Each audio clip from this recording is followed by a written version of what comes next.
પેટા ચૂંટણી આવતા જ ત્યાં ફરી એક વખત રાજ્ય સરકારના પૂર્વ મંત્રી બચુ ખાબડના જ વિસ્તારની અંદર ભાજપને મોટું નુકસાન ગયું। પેટા ચૂંટણી આવી એમાં પણ 6 માંથી 4 બેઠકોએ ભાજપે ગુમાવી, માત્ર 2 જ બેઠકો પરત ભાજપને મળી। આ સંકેતોએ વર્ષ 2027ની આવનારી વિધાનસભા ચૂંટણી પહેલા એ ખૂબ મોટા કહી શકાય કે જ્યાં રાજ્ય સરકારના પૂર્વ મંત્રી બચુ ખાબડ જે વિસ્તારના ચૂંટાયેલા પ્રતિનિધિ છે એ જ વિસ્તારની અંદર ભાજપના હવે એ કાર્યકર્તાઓની અંદર ક્યાંક નારાજગી તો ક્યાંક એ હવે ત્યાંના મતદારો એ તેમનાથી દૂર જતા હોય તે પ્રકારની સ્થિતિ હાલ જોવા મળી રહી છે।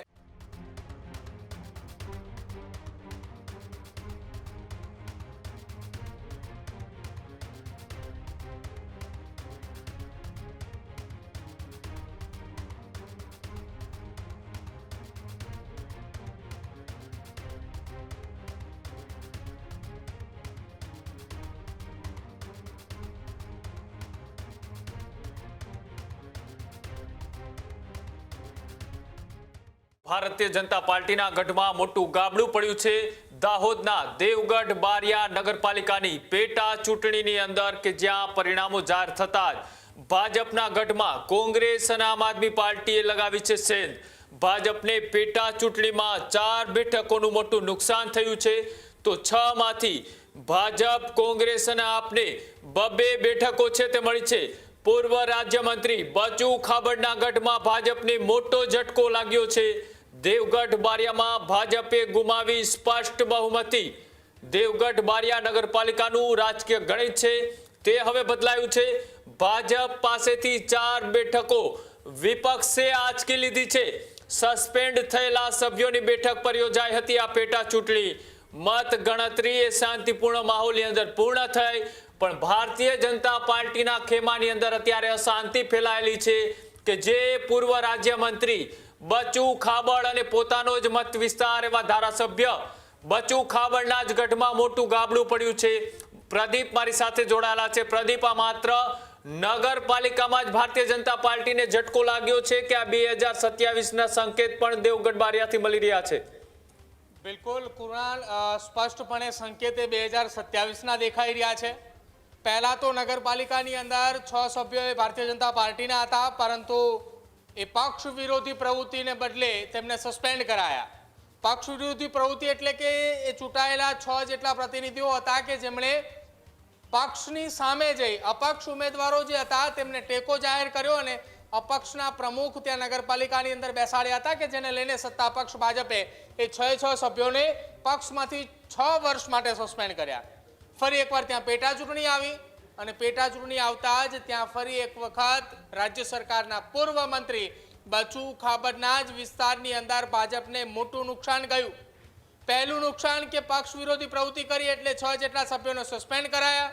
બીજું નુકસાન પેટા ચૂંટણી આવી એમાં પણ 6 માંથી 4 બેઠકોએ ભાજપે ગુમાવી, માત્ર 2 જ બેઠકો પરત ભાજપને મળી। 4 બેઠકોની અંદર 2 બેઠકો આમ આદમી પાર્ટી અને 2 બેઠક એ કોંગ્રેસના ફાળે ગઈ છે।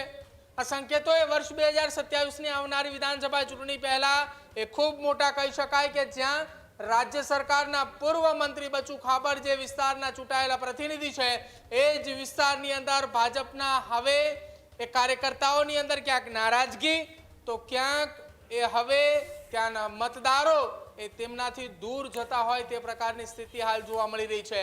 નગરપાલિકાની અંદર અપક્ષોના સભ્યોનો દબદબો છે અને દબદબાની વચ્ચે કોંગ્રેસ અને આમ આદમી પાર્ટીના એ સભ્યો એ ચૂંટાઈને આવ્યા છે।